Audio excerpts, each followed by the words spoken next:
તો હેલો વિદ્યાર્થી મિત્રો, હું છું પાર્થ મારડિયા અને સ્વાગત છે તમારું મારી આ ચેનલ લર્ન બાય પાર્થમાં. તો હવે આપણે પ્રશ્નપત્ર 1 થી 6 ના આપણે સેક્શન નંબર સી, ડી, ઈ અને એફ બધી વસ્તુ આપણે પૂરી થઈ ગઈ. એટલે 6 પ્રશ્નપત્ર આપણે અત્યારે પૂરા થઈ ગયા છે. તો હવે આ વિડીયોમાં મોસ્ટ આઈએમપી દાખલાઓ કે જે પાર્ટ 1 માં ચેપ્ટર નંબર 1, ચેપ્ટર નંબર 4 અને ચેપ્ટર નંબર 7 જે સેક્શન સી માં પૂછાય છે, આખો સેક્શન સી કે ભાઈ જેમાં 12 માંથી 12 માર્ક આપણે પૂરેપૂરા આવશે. આ વિડીયો આપણે જોઈ લઈએ એટલે 12 માંથી 12 પૂરેપૂરા માર્ક આવશે. સમજાણું? આપણે શું જોવાનું છે? મોસ્ટ આઈએમપી सम्स કે જે આપણને ફૂલ ઇમ્પોર્ટન્ટ છે એ આ એક જ વિડીયોમાં આખા બધા જ सम्स એકારે આવી જશે. બરાબર? તો તમારે છેલ્લે સુધી જોડાઈ રહેવાનું છે અને તમારે 12 માંથી 12 માર્ક પૂરા આવશે. તો આપણે હવે ચેપ્ટર વાઇઝ ચાલુ કરી છી. તો કે ભાઈ ચેપ્ટર પહેલું છે કે ભાઈ ભાગીદારીનો વિષય પ્રવેશ. એમાં કેટલા જ 11 રીત વાળા દાખલા છે. 11 રીતમાંથી કઈ રીત છે એ મોસ્ટ આઈએમપી છે ને એ આપણે અત્યારે જોવાનું છે. તો આપણે એક એક દાખલા લેતા જઈએ. એમાં જેટલા મોસ્ટ આઈએમપી દાખલા છે એ બધાય હું તમને કરાવીશ. તો છેલ્લે સુધી જોડાયેલા રહેજો. તો ચાલો હવે આપણે લાઈનમાં ચેપ્ટર વાઇઝ ચેપ્ટર આપણે એક એક મોસ્ટ આઈએમપી દાખલા છે જે આપણે દાખલા લેતા જઈએ છીએ. તો સૌથી પહેલા ચેપ્ટર 1 માં મોસ્ટ આઈએમપી દાખલા છે એમાંનો પહેલો દાખલો કયો છે કે ભાઈ ક્વેશ્ચન 3 નો દાખલા નંબર 2 છે. કયો કે ભાઈ અમૃતા અને દિવ્યા વાળો દાખલો છે. રકમ તમને સાઈડમાં દેખાતી હશે, જોઈ લેજો. અમૃતા અને દિવ્યા એક ભાગીદારી પેઢીના ભાગીદાર છે. તેઓની મૂડીનું પ્રમાણ 3:2 છે. જો મૂડીનું પ્રમાણ આપેલું છે તો એ આપણને કોઈ કામમાં આવશે નહીં. પછી જો અમૃતાને તેમનું કમિશન બાદ કર્યા પછીના ચોખ્ખા નફા ઉપર 8% કમિશન આપવાનું છે અને જો વર્ષના અંતે પેઢીનો નફો 96,876 રૂપિયા હોય તો અમૃતાને ટોટલ કેટલી રકમ મળશે એ આપણે કહેવાનું છે. તો હવે સૌથી પહેલા અમૃતાને કેટલી રકમ મળશે એ આપણે જોવું હોય તો એના માટે પહેલા આપણે શું શોધવું પડે? એનું કમિશન ગોતવું પડે. તો હવે આપણે પહેલા એનું કમિશન ગોતી. તો અમૃતાના કમિશન બરાબર સૂત્ર કયું આવશે? બોલો જી, મોટું સૂત્ર આવશે કે નાનું સૂત્ર આવશે? આમાં એવું લખેલું છે અમૃતાને તેનું કમિશન બાદ કર્યા પછીના ચોખ્ખા નફા ઉપર 8% કમિશન. તો મોટું સૂત્ર આવશે. મોટું સૂત્ર કયું? બોલો જી, ચોખ્ખો નફો ગુણ્યા ટકા છેદમાં 100 પ્લસ ટકા. એટલે આપણે આ કમિશન નું મોટું સૂત્ર આમાં મૂકવાનું થશે. કારણ કે એવું લખેલું હોય કમિશન બાદ કર્યા પછીના ચોખ્ખા નફા ઉપર 10% કમિશન, ત્યારે ફરજિયાત મોટું સૂત્ર મૂકવાનું. અને આ આપણને 96,000 કેટલા રૂપિયા છે જોજી, તો 96,876 રૂપિયા છે. આપણો શું થાય?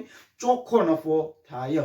ચાલો તો હવે આપણે સૌથી પહેલા શું ગોતશે? તો કે ભાઈ કમિશન ગોતવું પડે.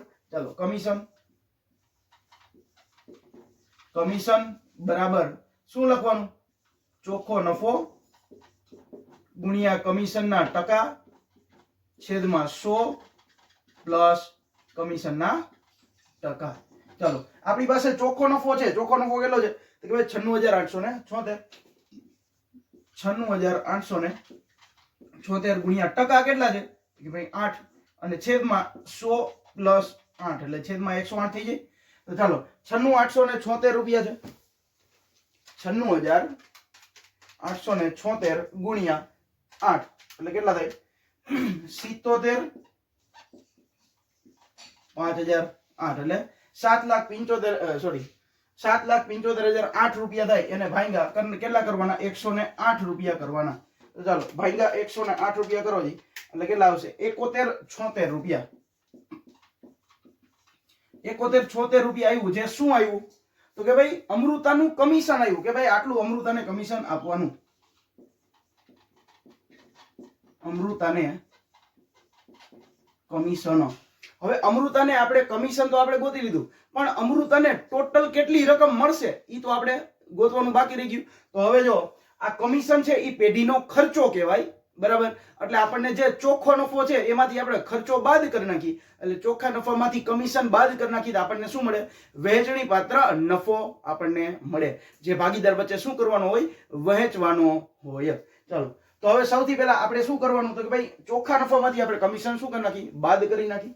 તો અહીંયા લખવાનું વહેંચણી પાત્ર નફો બરાબર ચોખ્ખો નફો માઇનસ કમિશન. ચાલો ચોખ્ખો નફો આપણને કેટલો છે આ રહ્યો 96,876 96,876 માઈનસ 71,76 કમિશન છે એ આપણે બાદ કરી નાખી. ચાલો 71,76 અને 96,876 રૂપિયા એટલે આપણે 89,700 રૂપિયા આપણને મળે છે. 89,700 આપણને શું મળ્યું? વહેંચણી પાત્ર નફો મળ્યો, જે ભાગીદાર વચ્ચે શું થાય? ભાગીદાર વચ્ચે વહેંચાઈ જાય. પણ આપણે કયા પ્રમાણમાં વેચવાનું? તો કે ભાઈ નફા નુકસાનના પ્રમાણમાં. અને નફા નુકસાનનું પ્રમાણ આપણને રકમમાં આપ્યું છે કે ભાઈ નહીં, રકમ નફા નુકસાનનું પ્રમાણ તો રકમમાં આપ્યું નથી. તો શું કરવાનું? 1:1 સરખા હિસ્સે વેચવાનું. બરાબર. તો હવે સરખા હિસ્સે વેચવાનું હોય તો 89,700 ને સરખા હિસ્સે વેચવાનું હોય તો 89,700 ભાગ્યા કરીને કેટલા કરી નાખવાના? 2 કરી નાખવાના. એટલે 44,850 રૂપિયા મળશે. કોને? બે ભાગીદારને નફો. બે ભાગીદારને નફો કેટલો મળશે? 44,850 રૂપિયા. તો અમૃતાને ટોટલ કેટલી રકમ મળશે? અમૃતાને નફો પણ મળશે અને સાથે સાથે કમિશન પણ મળશે. બરાબર. તો ચાલો આપણે બે ગણતરી કરવી છે. તો લખવાનું અમૃતાને મળતો રકમ બરાબર અમૃતાને મળતી રકમ બરાબર શું આવે? વેચણી પાત્ર નફો, વેચણી પાત્ર નફો પ્લસ કમિશન. ચાલો વેચણી પાત્ર નફો છે ઈ અમૃતાનો કેટલો આવ્યો? તો વેચણી પાત્ર નફો ઈ અમૃતાનો આવ્યો 44,850 રૂપિયા. 44,850 રૂપિયા પ્લસ કમિશન એને કેટલું મળ્યું? આ રહ્યું 71,76. તો આ 71,76 લખવાનું. ચાલો તો 44,850 પ્લસ 71,76 એટલે અમૃતાને ટોટલ 52,026 રૂપિયા મળશે. કેટલા? 52,026 રૂપિયા. ચાલો તો મોસ્ટ આઈએમપી દાખલો છે, સ્ક્રીનશોટ પાડી લેજો, અત્યારે જ પાકો કરી લેજો અને અત્યારે જ ગણવાની ટ્રાય કરજો. ચાલો સ્ક્રીનશોટ પાડવો હોય તો પાડી લેજો. તો ચાલો તમારે સ્ક્રીનશોટ પડી ગયો હશે તો હવે એના પછીનો દાખલો કયો છે એ આપણે જોઈ લઈએ. દાખલા નંબર 5મો છે, જે મહેતા, પંડ્યા અને બાજપેયી વાળો દાખલો છે ને, એ આપણે એમાં શું ગોતવાનું છે? આમાં આપણે નફા નુકસાનનું પ્રમાણ ગોતવાનું છે. તો પ્રશ્ન 5 નો દાખલા નંબર પ્રશ્ન 3 નો દાખલા નંબર 5 છે કે રકમ તમને સાઈડમાં દેખાતી હશે, જોઈ લેજો. મહેતાને પંડ્યા કરતા 4 ગણો અને બાજપેયીને મહેતાના હિસ્સાનો અડધો ભાગ મળે છે. તો વર્ષના અંતે પેઢીનો નફો 87,500 રૂપિયા હોય તો બધાયને કેટલી રકમ મળશે એ આપણે ગોતવાનું છે. તો પેલા આપણે ત્રણેય ભાગીદારના શું કરી લઈ? નામ લખી લઈ. મહેતા, પંડ્યા અને બાજપેયી. મહેતા, પંડ્યા અને બાજપેયી. હવે મહેતા, પંડ્યા અને બાજપેયી ત્રણેયના નામ લખ્યા છે. તો હવે સૌથી પહેલા જોવાનું, મહેતાને પંડ્યા કરતા 4 ગણો અને બાજપેયીને મહેતાના હિસ્સાનો અડધો ભાગ. તો જો બધાયમાં ડિપેન્ડેન્ટ કોના ઉપર છે? તો ભાઈ પંડ્યા ઉપર છે, કારણ કે પંડ્યાનો ભાગ ગોતી એના ઉપરથી આપણને મહેતાનો ભાગ મળે અને મહેતાનો ભાગ મળે એના ઉપરથી આપણે બાજપેયીનો ભાગ મળે. તો મૂળ આપણે કોનું ગોતવાનું થાય? તો પંડ્યાનું ગોતવાનું થાય. તો આપણે લખવાનું પંડ્યાનો ભાગ 1 છે. બરાબર. અને શું લખ્યું છે? મહેતાને પંડ્યા કરતા 4 ગણો. તો જો પંડ્યાનો 1 હોય તો મહેતાનો કેટલો હોય? 4 ભાગ હોય. અને બાજપેયીને મહેતાના હિસ્સાનો અડધો. તો મહેતાનો ભાગ કેટલો છે? 4. તો બાજપેયીને કેટલો આવે? એનો અડધો એટલે 2. તો પ્રમાણ કેટલું થઈ ગયું? જો હજી 4:1:2. આ આપણને શું મળી ગયું? નફા નુકસાનનું પ્રમાણ આપણને મળી ગયું. હવે શું કરવાનું? તો કે ભાઈ ત્રણેય ભાગીદાર વચ્ચે નફો છે એ વેચી નાખવાનો. 87,500 રૂપિયા કુલ નફો છે. પેઢીનો કુલ નફો, પેઢીનો કુલ નફો બરાબર 87,500. ચાલો આ ત્રણેય નફો, આ કુલ નફો છે એ ભાગીદાર વચ્ચે શું કરી નાખવાનો? આ નવા નફા નુકસાનના પ્રમાણમાં વહેંચી નાખવાનો. જો આપણને નવું નફા નુકસાનનું પ્રમાણ તો મળી ગયું છે. ચાલો તો હવે સૌથી પહેલા મહેતાના હિસ્સાનો ભાગ, મહેતાને મળતો નફો બરાબર મહેતાને મળતો નફો બરાબર. હાલો નફાનું સૂત્ર શું છે? વહેંચણી પાત્ર નફો ગુણ્યા ભાગીદારનો ભાગ. અહીં લખવાનું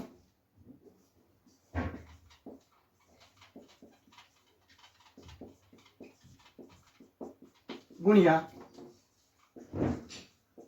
ભાગીદારનો ભાગ. ચાલો તો સૌથી પહેલા આપણે મહેતાનો આપણે નફો ગોતી. તો મહેતાને કેટલા રૂપિયા મળશે? તો જો પેલા વેચણી પાત્ર નફો આપણને કેટલો મળ્યો? આ રહ્યો 87,500. તો 87,500 લખ્યા ગુણ્યા ભાગીદારનો ભાગ. તો ભાઈ મહેતાનો ભાગ કેટલો છે? તો કે મહેતાનો ભાગ છે 4/7 કેટલા થશે? 4/7 થાય ને. જો 4 5 6 અને 1 7 ત્રણેયનો સરવાળો કેટલો થાય છે? 7 થાય છે. તો 4/7 આવશે. ચાલો તો 87,500 ગુણ્યા 4 અને છેદમાં 7 એટલે કેટલા? 50,000 રૂપિયા કોને મળશે? તો કે ભાઈ 50,000 રૂપિયા મહેતાને મળશે. એના પછી આપણે કોનું ગોતવાનું? પંડ્યાનું. પંડ્યાને મળતો નફો બરાબર. ચાલો પંડ્યાને મળતો નફો બરાબર એનું પણ શું કરવાનું? વેચણી પાત્ર નફો કેટલો છે? વેચણી પાત્ર નફો તો સરખો છે 87,500 ગુણ્યા. હવે જો પંડ્યાનો ભાગ કેટલો છે? 1. તો લખવાનું 1/7. 1/7 તો 87,500 ગુણ્યા 1/7 એટલે કેટલા આવશે? 12,500 આવશે. ચલો અને ત્રીજો કોણ છે? કે ભાઈ બાજપેયી. તો બાજપેયીનો ભાગ ગોતી લે. બાજપેયીને મળતો નફો બરાબર શું આવશે? 87,500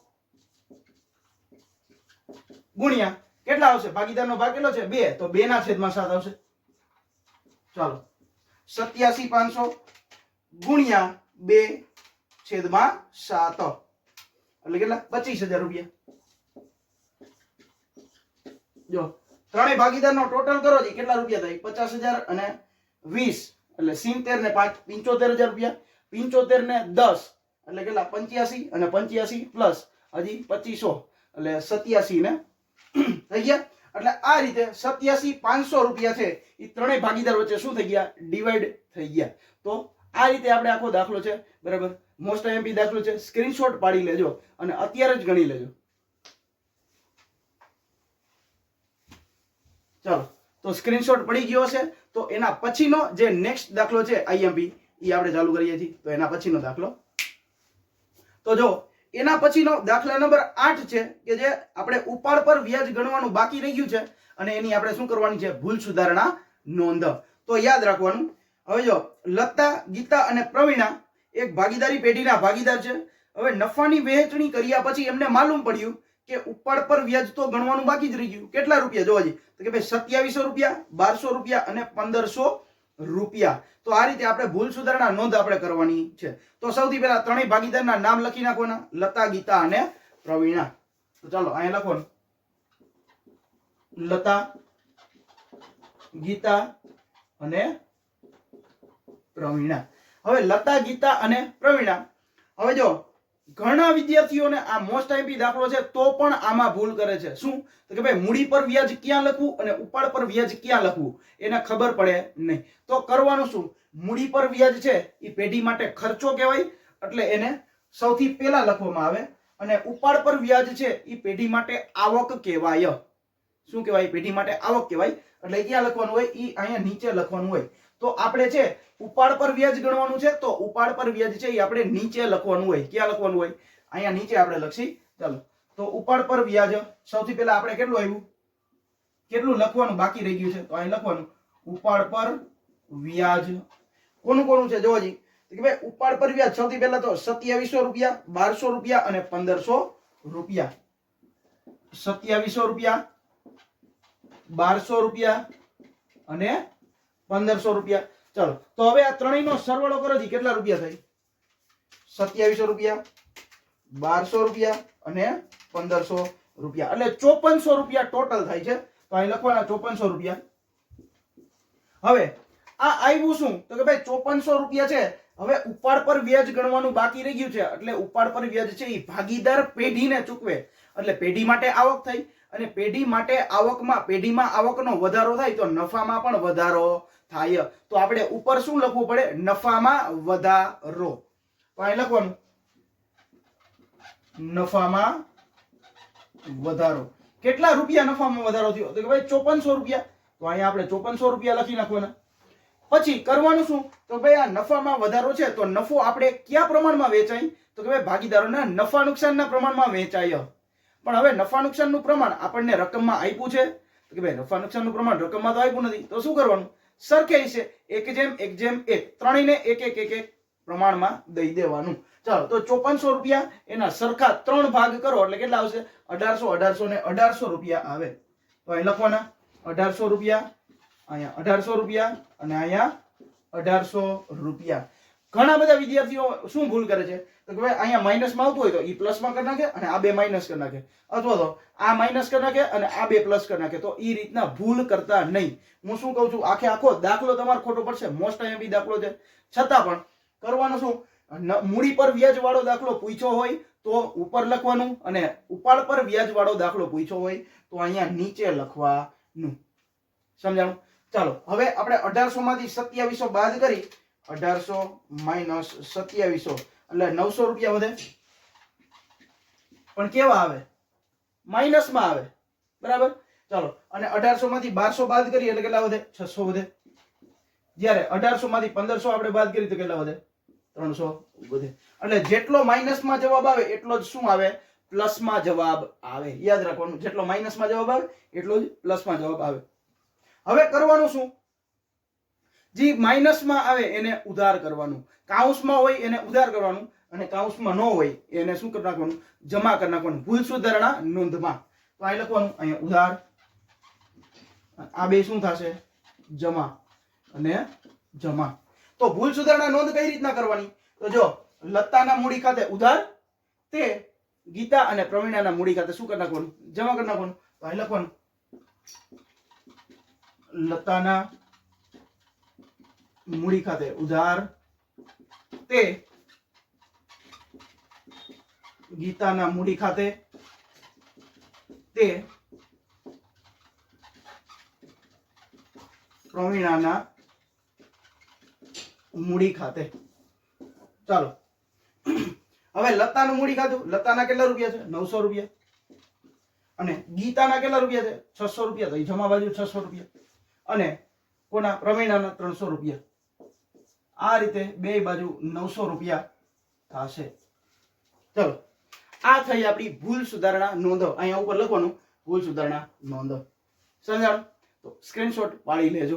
અત્યારે જ બધા દાખલા ગણજો અને યાદ રહી જવા જોઈએ. આપણે સેક્શન સી માં આપણે 12 માંથી 12 માર્ક આવવા જોઈએ. ચલો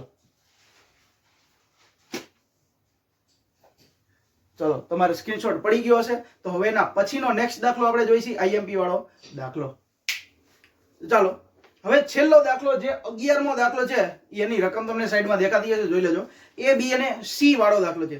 તો એ બી અને સી સરખા હિસ્સાના ભાગીદારો છે.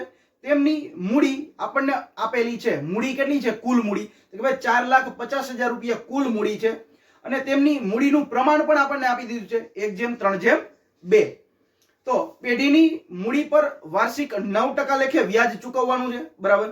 તો ભાગીદાર સી ને મૂડીના વ્યાજ સહિત એને ટોટલ રકમ 73,500 રૂપિયા મળે છે. તો ભાગીદાર એ અને બી ને વ્યાજ સહિત કેટલી રકમ મળશે ને ઈ આપણે કહેવાનું છે. બરાબર? તો સૌથી પહેલા આપણે શું કરશું? તો કે ભાઈ ભાગીદાર છે એ બી અને સી, ત્રણેયની મૂડી પહેલા આપણે ડિસ્ટ્રીબ્યુટ કરી નાખશું. તો ચલો, ત્રણેયની મૂડી એ બી અને સી, એ બી અને સી, આ ત્રણેયની મૂડી કેટલી થઈ છે ઈ પહેલા આપણે જોઈ લેવાની. તો ચાલો, ત્રણેયની મૂડી કેટલી થઈ છે? કે ભાઈ ત્રણેયની મૂડી, પહેલા મૂડીનું પ્રમાણ આપણને શું આપેલું છે? જો હજી કે ભાઈ મૂડીનું પ્રમાણ આપણને આપેલું છે 1:3:2. ચાલો, તો એની મૂડી સૌથી પહેલા મૂડી અહીંયા લખી નાખી, મૂડી, અને અહીંયા પ્રમાણ. પ્રમાણ કેટલું છે મૂડીનું? 1:3:2. ચાલો, તો 1:3:2 અને ટોટલ મૂડી આપણને આપેલી છે 4,50,000 રૂપિયા. તો અહીંયા 4,50,000 રૂપિયા લખી નાખી. ચાલો, 4,50,000 ને 1:3:2 માં ડિસ્ટ્રીબ્યુટ કરવાના છે. ચાલો, 1:3:2. તો 4,50,000 ભાગ્યા 3 ને 2 5 ને 1 6, તો ભાગ્યા 6 કરી નાખવાના, ગુણ્યા 1 બરાબર 75,000 રૂપિયા. એને 75,000 રૂપિયા મૂડી હશે. 3 બરાબર 2,25,000 રૂપિયા મૂડી કોની હશે? બી ની. અને 2 બરાબર 1,50,000 રૂપિયા મૂડી કોની હશે? સી ની મૂડી હશે. ચાલો હવે કરવાનું છે શું? તો કે ભાઈ આપણને એમ કીધું છે મૂડીનું વ્યાજ સહિતની ટોટલ રકમ એને કેટલી મળશે ત્રણેય ભાગીદારને.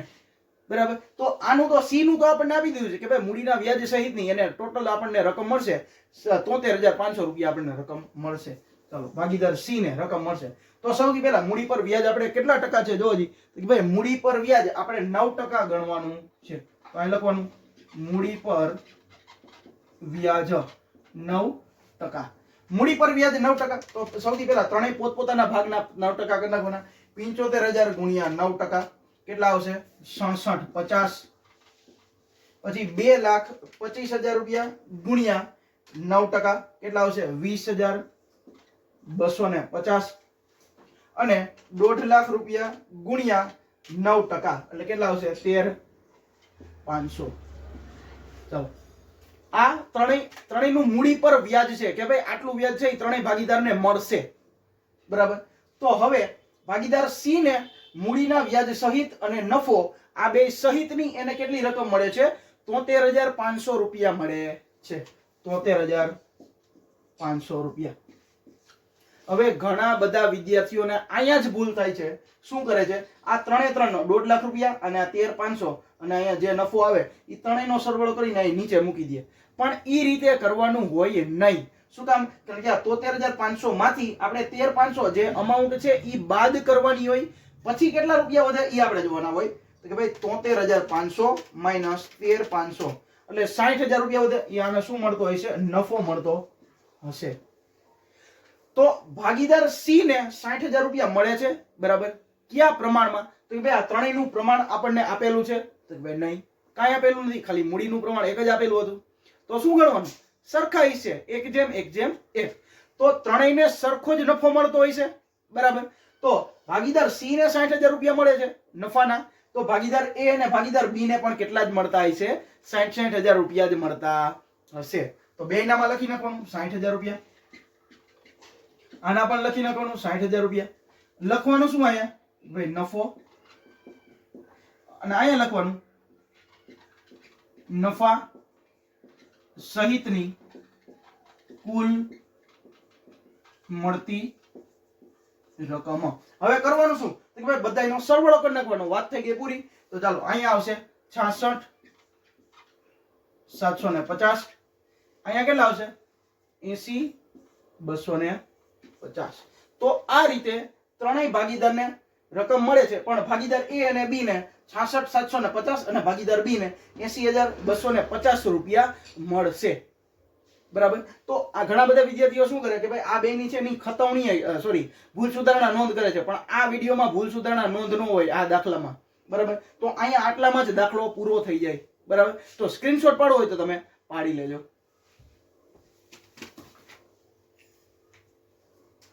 ચાલો, તો તમારે સ્ક્રીનશોટ પાડી લીધો હશે. તો આપણે ચેપ્ટર 1 ના જે મોસ્ટમાં મોસ્ટ આઈએમપી દાખલા હતા એ આપણે 5-5 અથવા તો 6-6 દાખલા છે એ આપણે જોઈ લીધા. તો હવે ચેપ્ટર 4 કે જે આપણે લાભ ત્યાગ વાળા દાખલા છે એ આપણે કરવાના છે. તો લાભ ત્યાગ વાળા દાખલા કરવાના, તો સાથે જોડાઈ રહેજો લાભ ત્યાગ વાળા દાખલામાં. તો ચાલો લાભ ત્યાગ વાળા દાખલા.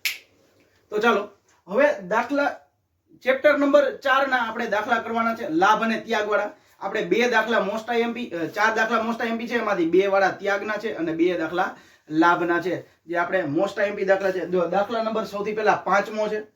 શું છે? કે ભાઈ કોમલ, કૃપા અને કરિશ્મા એક ભાગીદારી પેઢીના ભાગીદારો છે. તેઓ નફો નુકસાન 3:2:1 ના પ્રમાણમાં વહેંચે છે અને બધા જ ભાગીદારો ભવિષ્યમાં એને નક્કી કર્યું કે ભાઈ 5:3:2 ના પ્રમાણમાં વહેંચશે. બરાબર, તો આ રીતે ત્યાગના પ્રમાણની ગણતરી કરવાની છે. તો સૌથી પહેલા ત્રણેય ભાગીદારના નામ લખી. કોમલ, કૃપા અને કરિશ્મા.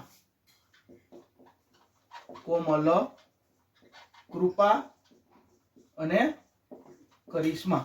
સૌથી પહેલા ત્યાગનું પ્રમાણ આપણે ગોતવું હોય એટલે ત્યાગના પ્રમાણનું સૂત્ર તો બધાને ખબર હોય. શું હોય? જૂનો ભાગ માઈનસ નવો ભાગ.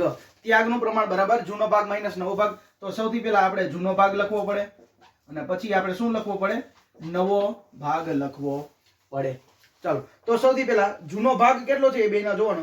કે ભાઈ જૂનું પ્રમાણ આપણને આપેલું છે. જૂનું પ્રમાણ 3, 2 અને 1 તો 3 2 અને 1 તો એના પ્રમાણે એનો ભાગ કેટલો થાય તો કે ભાઈ ત્રણેયનો પહેલા સરવાળો કરવાનો કેટલો થાય છે 3 ને 2 5 ને 1 6 તો કોમલનો ભાગ કેટલો થશે જોવો જી કોમલનો ભાગ થશે 3/6 2/6 અને 1/6 તો આ આપણને જૂનો ભાગ અને જૂનું પ્રમાણ મળી ગયું તો હવે નવો ભાગ ગોતવાનો ચાલો નવો ભાગ આપણને કેટલો આપેલો છે જોવાનું કે ભાઈ નવો ભાગ આપણને આપેલો છે 5 3 અને 2 કોમલનો 5 કૃપાનો 3 અને કરિશ્માનો 2 તો આનો ભાગ કેટલો થાય તો પહેલા ત્રણેયનો સરવાળો કરવાનો આ 5 અને આ 5 એટલે 10 તો અહીંયા શું થશે 5/10 3/10 અને 2/10 ચાલો તો હવે આપણે શું કરશી ત્યાગનું પ્રમાણ તો ત્યાગના પ્રમાણનું સૂત્ર શું આવે ત્યાગ બરાબર ભાગીદારનો ત્યાગ બરાબર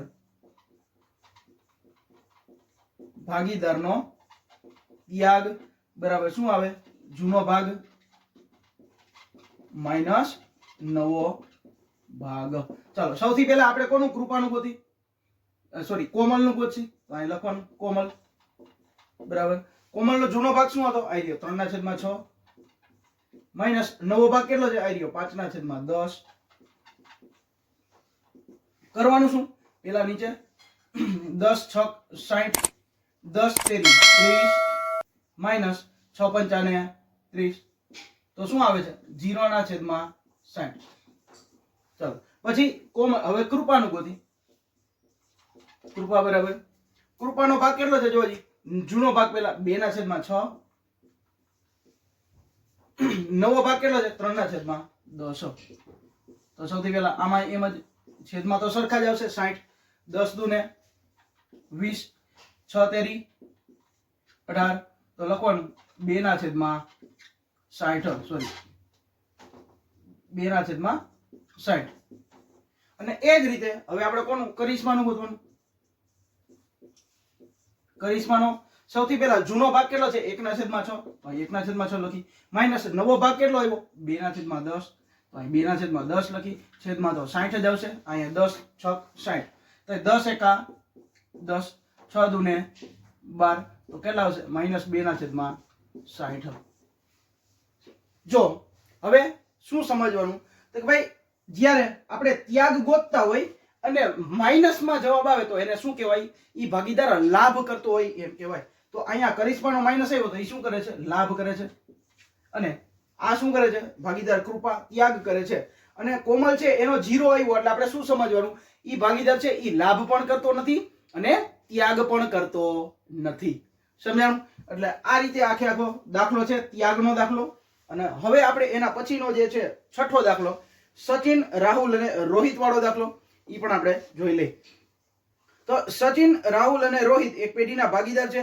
તેઓની નફા નુકસાનની વહેંચણીનું પ્રમાણ 1:2:2 છે બધા જ ભાગીદારોએ નફા નુકસાનની વહેંચણીનું પ્રમાણ બદલીને 3 2 અને 1 કરવાનું નક્કી કર્યું તો આ રીતે ત્યાગની ગણતરી આપણે કરવાની છે ચાલો સેમ ટુ સેમ આના જેમ જ આપણે ગણતરી થશે પેલા શું કરવાનું ત્રણેય ભાગીદારના નામ લખી નાખવાના સચિન રાહુલ અને રોહિત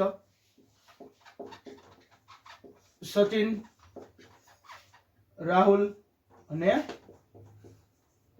રોહિત ચાલો ત્રણેય ભાગીદારના નામ લખી નાખ્યા હવે આપણે શું લખવાનું કે ભાઈ જૂનો ભાગ અને નવો ભાગ કરી નાખી જૂનો અને નવો ચાલો તો સચિન નું પેલા આપણે જૂનું પ્રમાણ આખે આખું લખી નાખવાનું પછી નવું પ્રમાણ ચાલો જૂનું પ્રમાણ કેટલું હતું જોવા જી ભાઈ જૂનું પ્રમાણ છે 1:2:2 1 2 અને 2 તો એનો ભાગ કેટલો થતો હોય છે જૂનો તો ત્રણેયનો સરવાળો કરવાનો કેટલા થાય 5 તો અહીંયા લખવાનું 1/5 એનો ભાગ 2/5 રાહુલનો ભાગ અને 2/5 રોહિતનો ભાગ સમજાણું પછી ઈ જ રીતે આપણે જોવાનું નવો ભાગ કેટલો છે તો ભાઈ નવો ભાગ આપણને આમાં કીધું છે 3 2 અને 1 તો અહીં લખવાનું 3 અહીં લખવાનું 2 અને અહીં લખવાનું 1 તો ત્રણેયનો સરવાળો કરવાનો 3 ને 3 6 તો અહીંયા કેટલા આવશે ભાગ 3/6 2/6 અને 1/6 કરવાનું શું હવે આ રહ્યું આ રીતે કરી નાખવાનું ભાગીદારનો ત્યાગ બરાબર ભાગીદારનો ત્યાગ બરાબર શું લખવાનું જૂનો ભાગ માઈનસ નવો ભાગ સૌથી પહેલા આપણે કોનું ગોચી? સચિન, પછી રાહુલ અને પછી રોહિત. ચાલો ત્રણેયનું આપણે સૌથી પહેલા આપણે જોઈ લઈએ કે ભાઈ સૌથી પહેલા સચિનનું જૂનું પ્રમાણ શું હતું? તો કે ભાઈ 1/5. નવો ભાગ કેટલો હતો? તો કે 3/6. છેદમાં કેટલા આવશે? 6 પંચાને 30, નીચે 30 આવશે. 6 એકા 6, 5 તેરીને 15, અને અહીં કેટલા આવશે? -9/30. સમજાણું? ચલો એના પછી આપણે રાહુલનું જોઈ લઈએ. રાહુલનો જૂનો ભાગ કેટલો છે? આર્યો 2/5 માઇનસ નવો ભાગ કેટલો છે? 2/6. તો છેદમાં તો 30 જ આવશે. 6 દુને 12, 5 દુને 10, ટોટલ કેટલો આવશે? 2/30. ચલો એ જ રીતે આપણે રોહિતનું જોઈ લઈએ. રોહિતનો જૂનો ભાગ 2/5 માઇનસ નવો ભાગ કેટલો? 1/6, છેદમાં 30 જ આવશે. ચાલો 6 દુને 12 માઇનસ 5 એકા 5, તો 12 માંથી 5 જાય એટલે કેટલા વધે? 7, છેદમાં 30. ચાલો હવે શું યાદ રાખવાનું કે ભાઈ જે આપણે ભાગીદારનો ભાગ ત્યાગ ગોતતા હોય અને જવાબ માઇનસમાં આવે તો શું કીધું મેં? ત્યાગ ગોતતા હોય જવાબ માઇનસમાં આવે તો લાભ. તો આ ભાગીદાર છે લાભ કરે છે. અને હવે લાભ ત્યાગના દાખલા જ્યારે આપણે ગણતા હોય ત્યારે આપણને કેવી રીતે ખબર પડે કે ભાઈ આ આપણો દાખલો સાચો જ છે? તો કઈ રીતના ખબર પડે? તો કે ભાઈ જેટલો સરવાળો પ્લસમાં આવતો હોય એટલો જ સરવાળો માઇનસમાં આવવો જોઈએ. શું? જેટલું માઇનસમાં આવતું હોય એટલું જ પ્લસમાં આવવું જોઈએ, જેટલું પ્લસમાં આવતું હોય એટલું જ માઇનસમાં આવવું જોઈએ. જો અહીંયા માઇનસમાં કેટલા આવે છે? તો કે ભાઈ માઇનસમાં 9 આવે છે, તો પ્લસમાં 9 જ આવે છે. જો 2 અને 7 થઈ ગયા 9. આમાં ઈ જ રીતે હતું. જો 2 પ્લસમાં આવે છે તો 2 માઇનસમાં આવે છે. એટલે સરવાળો સરખો થવો જોઈએ. માઇનસનો સરવાળો સરખો અને પ્લસનો સરવાળો પણ સરખો જ થવો જોઈએ. ચાલો તો આ બે દાખલાના સ્ક્રીનશોટ પાડવા હોય તો પાડી લેજો. ચલો તો તમારે સ્ક્રીનશોટ પડી ગયા હશે. તો હવે દાખલા 2 છે ઈ લાભના દાખલા આઈએમપી છે ઈ આપણે કરી લઈએ. દાખલા નંબર 7 અને દાખલા નંબર 8 છે ને એ. ચાલો તો દાખલા નંબર 7, 8. ચલો તો જોઈ હવે છેલ્લા બે લાભના દાખલા છે, દાખલા નંબર 7 અને દાખલા નંબર 8. તો જો દીપક, નિલેશ અને પ્રતિક એક ભાગીદારી પેઢીના ભાગીદાર છે. તેઓનું નફા નુકસાનનું પ્રમાણ આપણને, વેચણીનું પ્રમાણ આપણને જૂનું પ્રમાણ આપેલું છે 1:2:3, અને તેઓએ પ્રમાણ બદલીને ભવિષ્ય માટે 2:2:1 કરવાનું નક્કી કર્યું. તો કયા ભાગીદારને કેટલો લાભ મળે છે ને એ આપણે કહેવાનું છે. તો ચાલો સૌથી પહેલા આપણે પ્રમાણ લખી લઈએ. સૌથી પહેલા આપણે ભાગીદારના નામ લખી લઈએ. કોણ કોણ ભાગીદાર છે? દીપક, નિલેશ અને પ્રતિક. દીપક, નિલેશ અને પ્રતિક. ચલો દીપક, નિલેશ અને પ્રતિક. સૌથી પહેલા જૂનો અને પછી નવો. આમાં શું કરાય? આમાં લાભનું પ્રમાણ શું આવે? નવો માઇનસ જૂનો આવે. તો અહીંયા પહેલા શું લખાય? પહેલો નવો લખાય એટલે આપણને ભૂલ પડે નહીં. તો અહીંયા પહેલા નવો લખવાનું શું? નવો ભાગ, અને પછી લખવાનું જૂનો ભાગ. તો સૌથી પહેલા નવો ભાગ કેટલો છે એ જોઈ લઈ. તો આમાં બીજો ભાગ આપેલો છે એ નવો છે. બીજું પ્રમાણ આપણને આપેલું છે એ નવું છે. કેટલું છે નવું પ્રમાણ? 2:2:1. તો અહીં લખવાનું 2, 2 અને 1. ચાલો નવો ભાગ શું થશે? ભાઈ ત્રણેયનો સરવાળો 5 થાય છે. તો 2/5, 2/5 અને 1/5.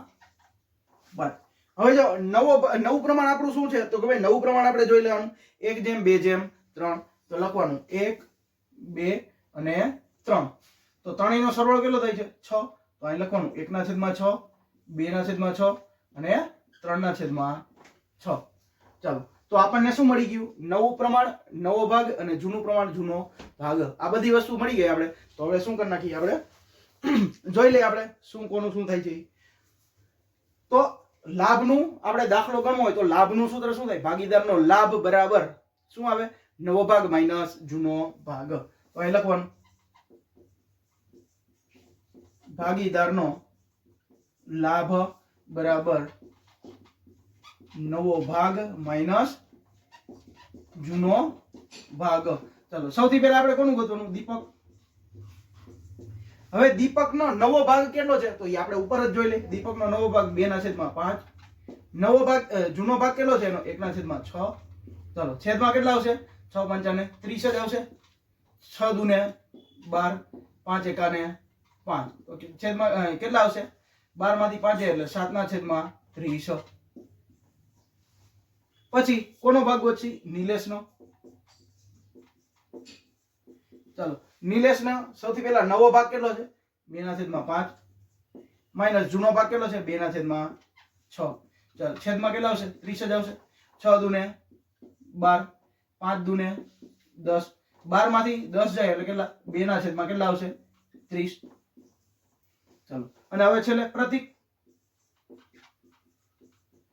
ચાલો પ્રતીકનો નવો ભાગ કેટલો છે 1/5. જૂનો ભાગ કેટલો છે 3/6. ચાલો છેદમાં તો 30 જ આવશે. 6 એકા 6, 15. ચાલો કેટલા આવશે 6 માંથી 15 જાય તો -9/30.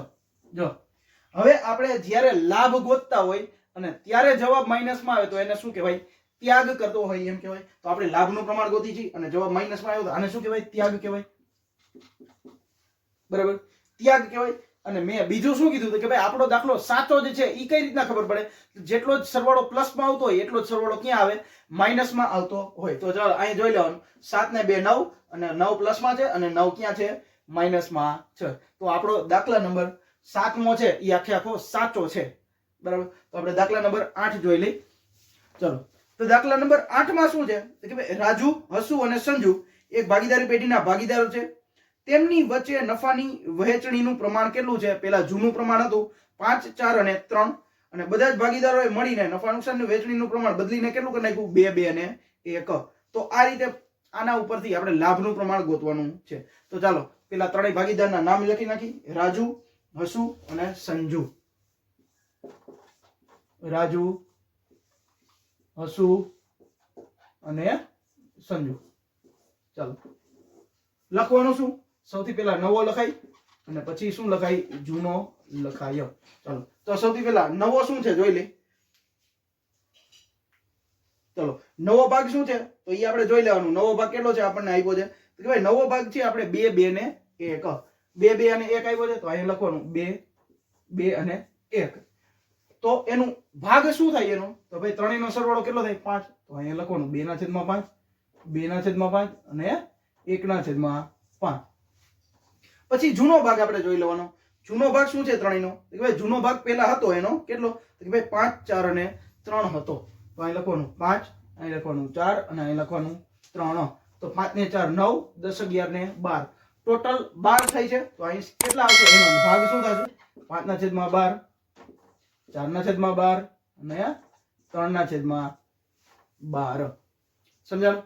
ચલો હવે આપણે શું કરવાનું સૂત્ર મૂકી દઈએ આપણે. બરાબર ભાગીદારનો લાભ બરાબર ભાગીદારનો લાભ બરાબર શું આવશે નવો ભાગ માઈનસ જૂનો ભાગ.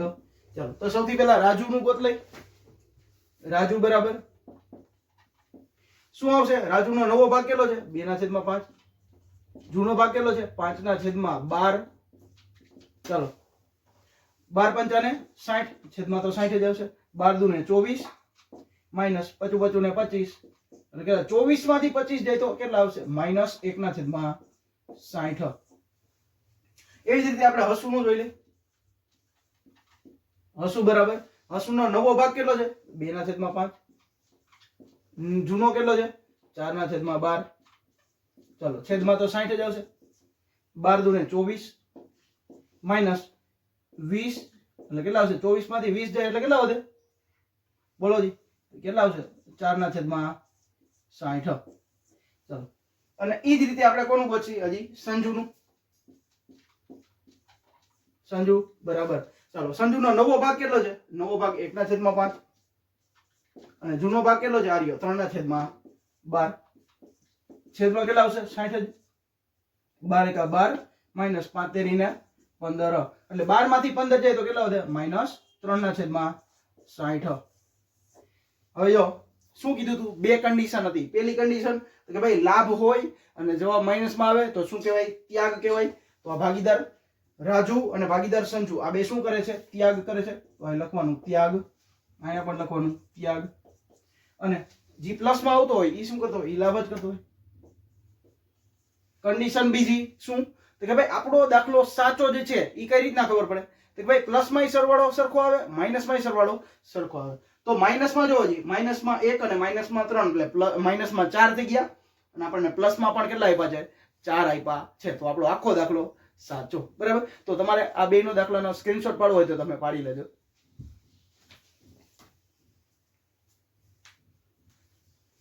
ચાલો, તો તમારે સ્ક્રીનશોટ પડી ગયો છે. તો હવે લાસ્ટમાં લાસ્ટ ચેપ્ટર કયું છે કે ભાઈ ભાગીદારી પેઢીનું વિસર્જન. તો 7મા ચેપ્ટર માંથી કઈ આમ નોંધ વાળા અને કઈ સમ્સ છે એ આપણે મોસ્ટ આઈએમપી છે એ આપણે થોડાક જોઈ લઈ. એટલે આપણે શું કરી કે ભાઈ સેક્શન સી માં આપણે 12 માંથી 12 માર્ક પૂરા આવે, આપણે એક કઈ માર્ક કપાય નહીં આપણો. તો સેક્શન સી આપણે જોઈ લઈ. ત્યાં સુધી આપણે દાખલા નંબર કેટલામો? ચેપ્ટર નંબર 7મું. તો ચાલો હવે આપણે પ્રશ્નપત્ર કે ચેપ્ટર નંબર 7મું છે. ચેપ્ટર નંબર 7 માં પ્રશ્ન 5 છે. પ્રશ્ન 5 માં એમાં આપણને જો એક 6 નંબરની આમનોંધ છે, એક 10 નંબરની અને એક 12 નંબરની. આ 3 આમનોંધ છે. ફૂલે ફૂલ મોસ્ટમાં મોસ્ટ આઈએમપી છે. આપણને પૂછાવાની શક્યતા 99%. બરાબર. તો જો 6, 10 અને 12 આ 3 આમનોંધ આપણે અત્યારે જોવાની છે. તો ભાઈ 6 નંબરની આમનોંધ ધ્યાનથી વાંચજો. શું લખ્યું છે કે ભાઈ એક ભાગીદાર તેના શ્રીમતીજીની પેઢીને આપેલી લોન છે એ 40,000 રૂપિયા દેવાનું સ્વીકારે છે, ચૂકવવાનું સ્વીકારે છે. પોતાની પત્નીએ પેઢીમાં લોન આપેલી હશે તો ભાઈ ભાગીદારે કીધું ભાઈ મારી પત્નીને છે હું 40,000 રૂપિયા ચૂકવી દઈશ. સમજાણું? તો સૌથી પહેલા હવે જો પેઢી છે એ ભાગીદારને કેટલા રૂપિયા આપશે? પેઢી છે એ ભાગીદારને કેટલા રૂપિયા આપશે? પેઢી ભાગીદારને કેટલા રૂપિયા આપશે? તો ભાઈ સૌથી પહેલા 40,000 રૂપિયા આપણે. એટલે જો પેઢી શ્રીમતીજીની લોન છે, બરાબર. તો એ લોન કેવી બાકી હોય? લોનની તો લોનની હંમેશા જમા બાકી હોય અને લોનનું ખાતું બંધ થાય એટલે શું થઈ જાય? ઉધાર થઈ જાય. તો શ્રીમતીજીની લોન ખાતે ઉધાર કરવાનું અને લઈ જવાનું શું? માલ મિલકત નિકાલ ખાતે લઈ જવાનું. બરાબર. તો છઠ્ઠી આમનોંધ છે એમાં સૌથી પહેલા શું આવશે કે ભાઈ શ્રીમતીજીની લોન છે. તો શ્રીમતીજીની લોન છે એ શું હોય? જમા હોય તો એને ઉધાર કરવાની. તો લખવાનું શું? શ્રીમતીજીની લોન ખાતે ઉધાર, તે લખવાનું શું? માલ મિલકત નિકાલ ખાતે, મામીની ખાતે જમા. ચાલો, શ્રીમતીજીની લોન ખાતે ઉધાર, તે મામીની ખાતે જમા. કેટલા રૂપિયા? તો કે ભાઈ 40,000 રૂપિયાની લોન હતી તો લખવાના 40,000 રૂપિયા બેમાં. બાબત જે શું લખવાનું? તો કે ભાઈ શ્રીમતીજીની લોનનું ખાતું બંધ કરી મામીની ખાતે લઈ ગયા તેના. બરાબર. અને પછી હવે કોણ ચૂકવવાનું સ્વીકારે છે? તો કે ભાઈ ભાગીદાર સ્વીકારે છે. જો આપણે કદાચ ને લોન ચૂકવી હોય તો આપણા રોકડા રૂપિયા જાત ધંધામાંથી તો રોકડ ખાતે જમા કરત, પણ આપણા રોકડા રૂપિયા ગયા નહીં. કોણ ચૂકવે છે? ભાગીદાર ચૂકવે છે. તો ભાગીદારના મૂડી ખાતે શું કરી નાખવાનું? જમા કરી નાખવાનું. અને ઉધાર શું કરવાનું? એક જ ખાતું છે, માલ મિલકત નિકાલ ખાતું. તો ચાલો બીજી આમનો દેવતા છે મામીની ખાતે ઉધાર, તે શું લખવાનું? ભાગીદારના મૂડી ખાતે જમા. ચાલો કેટલા રૂપિયા? 40,000 રૂપિયા. અને ઘણા વિદ્યાર્થીઓ આવી રીતના સંયુક્ત આમનોંધ કરે છે તો ઈ પણ સાચી જ પડે. એટલે ઈ કઈ રીતના હું કહી દઉં. જો કે ભાઈ માલ મિલકત નિકાલ ખાતું આ એક જમા છે, બરાબર. અને માલ મિલકત નિકાલ ખાતું આ ઉધાર છે. તો જમા અને આ ઉધાર જમા છે 40,000 રૂપિયા ઉડી જાય તો આમનોંધ શું આવે? તો કે ભાઈ શ્રીમતીજીની લોન ખાતે ઉધાર, તે ભાગીદારના મૂડી ખાતે જમા.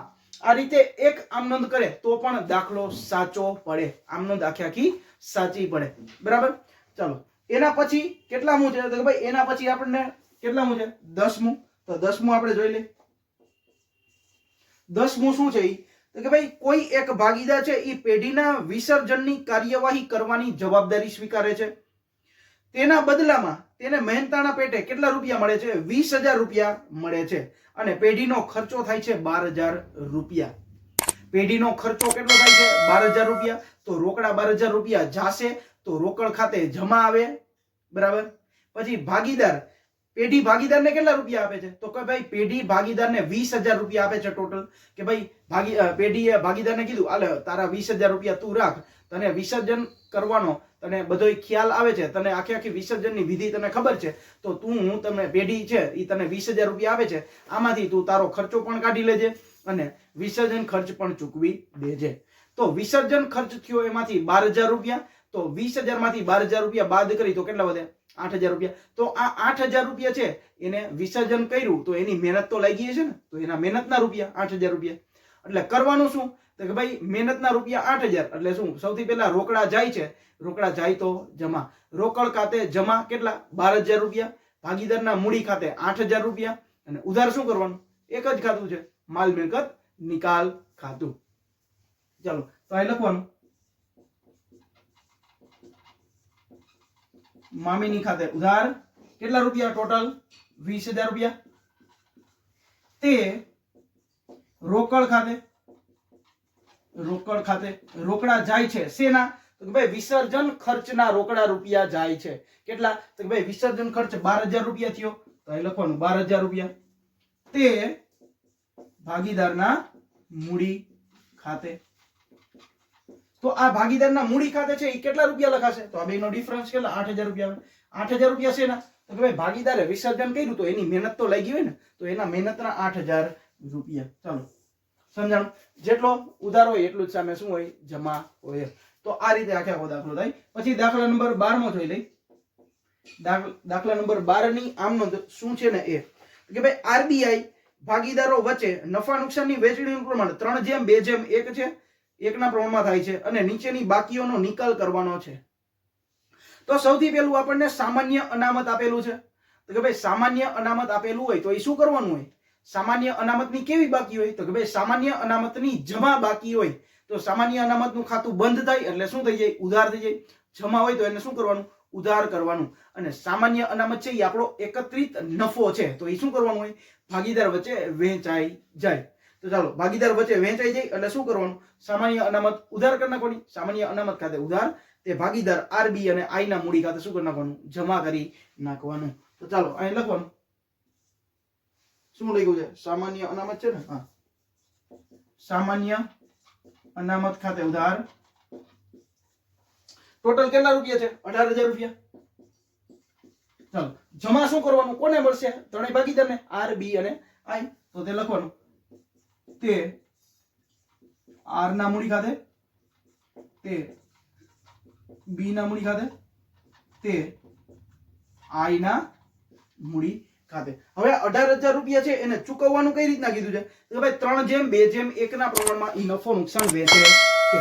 ચાલો 3:2:1 માં 18,000 ને વેચો જી. 3 ને 2 5 ને 1 6. તો 18,000 રૂપિયા ભાગ્યા 6 ગુણ્યા કેટલા બરાબર?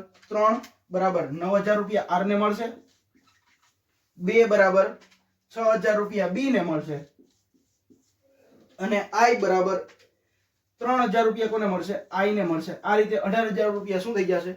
ડિસ્ટ્રીબ્યુટ થઈ જશે. ચાલો પછી એના પછી હજી આ પહેલી હતી, પછી 12માની હવે બીજી શું છે? હવે કઈ બાકી આપણને આપેલી છે? તો કે ભાઈ હવે આપણને આપેલી છે નફા નુકસાન ખાતાની ઉધાર બાકી. કેટલા રૂપિયા? 12,000 રૂપિયા. તો નફા નુકસાન ખાતાની ઉધાર બાકી હોય તો આપણા માટે ખોટ થાય, અને ખોટ પણ ભાગીદાર વચ્ચે શું કરવાની હોય? વહેંચવાની હોય. તો આમાં ઉધાર બાકી લખ્યું છે, તો નફા નુકસાન ખાતાની ઉધાર બાકી હોય તો એનું ખાતું બંધ થાય તો જમા કરી નાખવાનું, અને ભાગીદારના મૂડી ખાતે શું કરી નાખવાનું? ઉધાર કરી નાખવાનું. તો આની જેમ જ સેમ ટુ સેમ જો પણ કરવાનું શું? આરબીઆઈ છે એ ઉધાર થઈ જશે અને નફા નુકસાન ખાતું શું થઈ જશે? જમા થઈ જશે. તો લખવાનું આર ના મૂડી ખાતે ઉધાર, બી ના મૂડી ખાતે ઉધાર, આઈ ના મૂડી ખાતે ઉધાર, તે લખવાનું શું? નફા નુકસાન ખાતે. ચાલો કેટલા રૂપિયા આપણે નફા નુકસાન ખાતે આવશે ટોટલ? તો ભાઈ ટોટલ 12,000 રૂપિયા છે. આપણે વેચવાના છે ક્યાં પ્રમાણમાં? 3, 2 અને 1 માં. તો 12,000 રૂપિયા ભાગ્યા 6 ગુણ્યા ચાલો 3 બરાબર આર નો 3 ભાગ છે તો 3 બરાબર 6,000 રૂપિયા આવશે. 2 બરાબર કેટલા આવશે? 4,000 રૂપિયા. અને 1 બરાબર 2,000 રૂપિયા. ચાલો સમજાણું? આ રીતે આખું ડિસ્ટ્રીબ્યુટ થઈ. હજી ત્રીજું છે શું? જો હજી કે ભાઈ કારીગર અકસ્માત વળતર ભંડોળ કેટલા રૂપિયા છે? તો કે ભાઈ 18,000 રૂપિયા આપણને આપેલું છે કારીગર અકસ્માત વળતર ભંડોળ. તો એ પણ આપણો એકત્રિત નફો કહેવાય. તો એ શું કરવાનું હોય? નફાની હંમેશા જમા બાકી હોય તો જમા બાકી હોય તો ખાતું બંધ થાય એટલે ઉધાર થઈ જાય. સેમ ટુ સેમ આના જેવું, સામાન્ય અનામત જેવું. જો અહીં કેમ ઉધાર કર્યું અને ત્રણેય ભાગીદારના મૂડી ખાતા જમા કર્યા, એ જ રીતે લખી નાખવાનું. કારીગર અકસ્માત વળતર ભંડોળ ખાતે ઉધાર અને ત્રણેય ભાગીદારના મૂડી ખાતે શું કરી નાખવાનું? જમા. ચાલો, કારીગર અકસ્માત વળતર ભંડોળ ખાતે ઉધાર તે આર ના મૂડી ખાતે, તે બી ના મૂડી ખાતે અને તે આઈ ના મૂડી ખાતે. ચાલો, ટોટલ કેટલા રૂપિયા છે? તો કે ભાઈ ટોટલ આપણને આપ્યા છે 18,000 રૂપિયા. ચાલો, આમાં પણ 18,000 રૂપિયા જ હતા તો સેમ ટુ સેમ જ વેચાશે. ચાલો લખી નાખો. 18,000 રૂપિયા છે તો 9,000, 6,000 અને 3,000 રૂપિયા. ચાલો, તો આ તો દાખલા નંબર 5 ના 6, 10મો અને 12મો. અને હવે દાખલા નંબર 6 નો પહેલો, બીજો અને 8મો દાખલો છે. આ છેલ્લા આપણે 3 દાખલા જોવાના છે. તો આપણે 3 આમનોંધ છે એ આપણે જોઈ નાખીએ. તો સૌથી પહેલી આમનોંધ એમાં શું છે જોવાજી. તો સૌથી પહેલી આમનોંધ એમાં છે તો ભાઈ યંત્રની ચોપડે કિંમત 50,000 રૂપિયા છે, જે ભાગીદાર કોણ લઈ જાય છે? ભાગીદાર દર્શન છે એ 55,000 રૂપિયામાં લઈ જાય છે. તો યંત્રની ચોપડે કિંમત કેટલી છે? 50,000 રૂપિયા. તો પહેલા આપણે શું કરવું પડે? યંત્ર છે એની ઉધાર બાકી હોય. યંત્ર આપણી મિલકત હોય અને મિલકતની કેવી બાકી હોય? ઉધાર બાકી હોય. તો યંત્ર ખાતું બંધ કરવાનું હોય તો ઉધાર હોય તો શું કરી નાખવાનું? જમા. અને શું કરવાનું? ઉધાર શું કરવાનું? માલ મિલકત નિકાલ ખાતું. એક જ વસ્તુ છે, માલ મિલકત નિકાલ ખાતે ઉધાર અને યંત્ર ખાતે શું કરી નાખવાનું? જમા. તો અહીં સૌથી પહેલા મામીની ખાતે ઉધાર તે યંત્ર ખાતે જમા. કેટલા રૂપિયા છે ટોટલ? જોવો જી. તો ભાઈ ટોટલ રૂપિયા છે આપણને 50,000 રૂપિયા. અહીંયા પણ 50,000 રૂપિયા. ચાલો, બીજો આમનું એમાં હવે ભાગીદાર છે ઈ યંત્ર લઈ જાય છે. કોણ? તો કે ભાઈ દર્શન છે ઈ યંત્ર લઈ જાય છે. તો કોઈ પણ ભાગીદાર છે ધંધામાંથી મિલકત લઈ જાય તો ભાગીદારનું મૂડી ખાતું ઉધાર થાય. શું થાય? કોઈ પણ ભાગીદાર ધંધામાંથી મિલકત લઈ જાય તો ભાગીદારનું મૂડી ખાતું ઉધાર થાય. તો લખવાનું દર્શનના મૂડી ખાતે ઉધાર, તે જમા શું કરવાનું? માલ મિલકત નિકાલ ખાતે. ચાલો,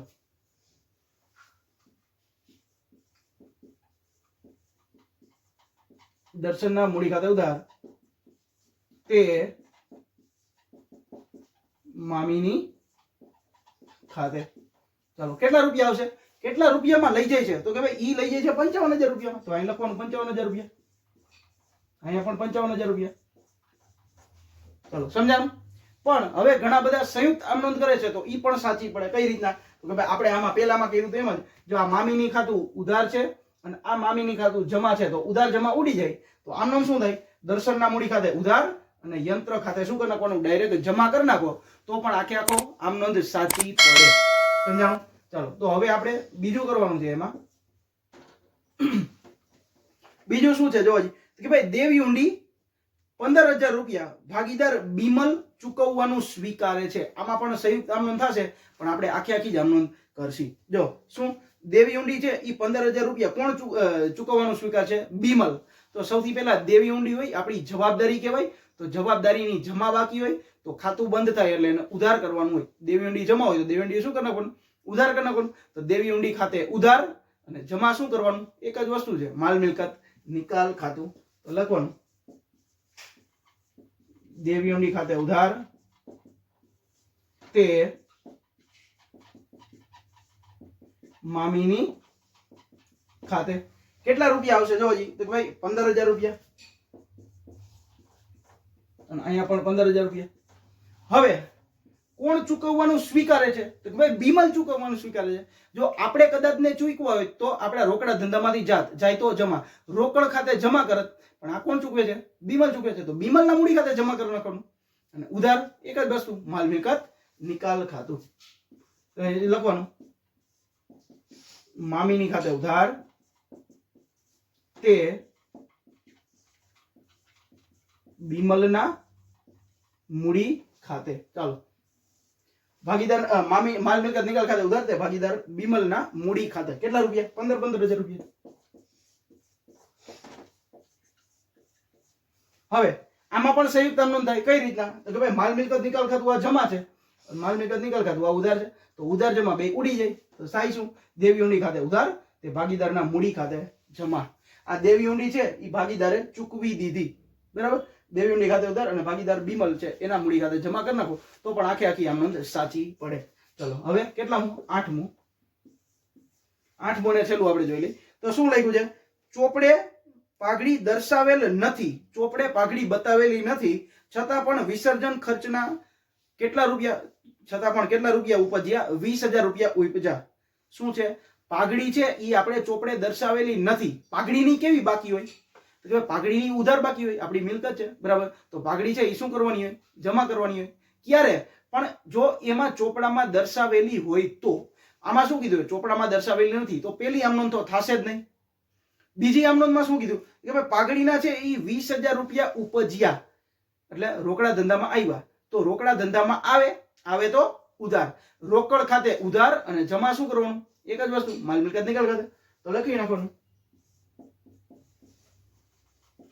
રોકડ ખાતે ઉધાર તે માલ મિલકત નિકાલ ખાતે કેટલા રૂપિયા? જો હજી કે ભાઈ 20,000 રૂપિયા.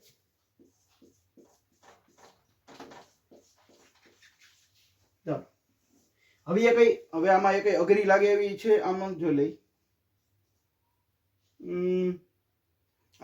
જો હવે આમાં ત્રીજા નંબરની આમનો છે એમાં શું કહે છે? તો કે ભાઈ ભૂતકાળમાં માંડી વાળેલી ઘાલખાદ છે 11,000 રૂપિયા માંથી અત્યારે આપણને કેટલા? 6,000 રૂપિયા આપણને મળ્યા છે. તો અત્યારે આપણને જેટલા મળ્યા એની જ એન્ટ્રી કરવાની હોય, 11,000 ની એન્ટ્રી કરવાની હોય નહીં. ઘણા વિદ્યાર્થીઓ અહીંયા જ ભૂલ કરે છે, 11,000 ની એન્ટ્રી પણ કરી નાખે અને 6,000 ની એન્ટ્રી પણ કરી નાખે. પણ આવી ભૂલ કરવાની નહીં. અત્યારે આપણને ઘાલખાદના 6,000 રૂપિયા મળ્યા છે તો રોકડા ધંધામાં કેટલા આવે છે? 6,000 રૂપિયા. તો રોકડ ખાતે 6,000 રૂપિયા જ ઉધાર કરવાના. જમા શું કરવાનું? એક જ વસ્તુ, માલ મિલકત નિકાલ ખાતે. સેમ આ કઈ એમ જ આમનો. કેટલામી આમનો છે? તો કે ભાઈ ત્રીજી. લખવાનું શું? રોકડ ખાતે ઉધાર તે મામીની ખાતે કેટલા રૂપિયા આપણને પરત મળ્યા, પાછા મળ્યા? તો કે ભાઈ આપણને 6,000 રૂપિયા જ મળ્યા. આપણે 11,000 રૂપિયાની એન્ટ્રી કરવાની ન હોય, આપણે ખાલી 6,000 રૂપિયાની જ એન્ટ્રી કરવાની હોય, બરાબર. તો અહીંયા આપણા ત્રણ ચેપ્ટરમાં કયું? પહેલું ચેપ્ટર, ચોથું ચેપ્ટર અને 7મું ચેપ્ટર. ત્રણ ચેપ્ટરના આપણે મોસ્ટમાં મોસ્ટ આઈપી જેટલા હતા એટલા બધા જ દાખલા આવી ગયા છે, બરાબર. તો આનો તમારે સ્ક્રીનશોટ પાડવો હોય તો પાડી લેજો. તો ચાલો, તમારે સ્ક્રીનશોટ પડી ગયો હશે. તો હવે આપણે નેક્સ્ટ લેક્ચરમાં આપણે સેક્શન ડી ના જેટલા મોસ્ટ આઈએમપી હોય એટલા બધાય આપણે મોસ્ટ આઈએમપી દાખલા લઈ લેસી સેક્શન ડી ના. એટલે આપણને પરીક્ષામાં છે કોઈ વાંધો આવે નહીં. સેક્શન સી અને સેક્શન ડી માંથી 12 માંથી 12, સેક્શન ડી માંથી 12 માંથી 12, એટલે આપણને 24 માંથી 24 સેક્શન સી ડી માંથી પૂરેપૂરા આપણને મળવા જોઈએ, બરાબર. એક કઈ માર્ક એમાંથી કપાવવાનો જોઈએ કારણ કે એમાંથી બધા સેલા દાખલા હોય. તો વિડીયો અહીંયા સુધી જોયો હોય ને વિડીયો જોવાની મજા આવી હોય અને તમને મોસ્ટ આઈએમપી દાખલા ગમ્યા હોય તો સારી એવી નાની એવી કોમેન્ટ કરી દેજો. તમને સમજાણું હોય તો કે હા સર તમે સમજાણું એટલું અમને સમજાઈ ગયું, બરાબર. તો વિડીયો અહીં સુધી જોયો હોય તો વિડીયોને લાઈક કરજો, ચેનલને સબસ્ક્રાઇબ કરજો અને તમારા 12મા ધોરણના મિત્રો હોય એને શું કહેજો કે ભાઈ શેર કરી દેજો અને કહેજો કે ભાઈ આ બધા મોસ્ટ આઈએમપી દાખલા છે આટલા તો આપણે કરવાના જ, બરાબર. આ સોલ્યુશન સાથે મેં આજે કરાવ્યા છે. આની પહેલા છે એક આઈએમપી દાખલાનો વિડીયો મૂક્યો હતો, એ ખાલી વિડીયો છે, ખાલી વિડીયો હતો કે ભાઈ મેં કીધું હતું કે ભાઈ આટલા દાખલા કરવાના, પણ આજે સોલ્યુશન સાથે આવ્યો છે તો તમે આખો વિડીયો જોઈ લેજો. તો ફરીએ મળીએ આપણે સેક્શન ડી ના મોસ્ટ આઈએમપી વિડીયોમાં. ત્યાં સુધી થેન્ક યુ.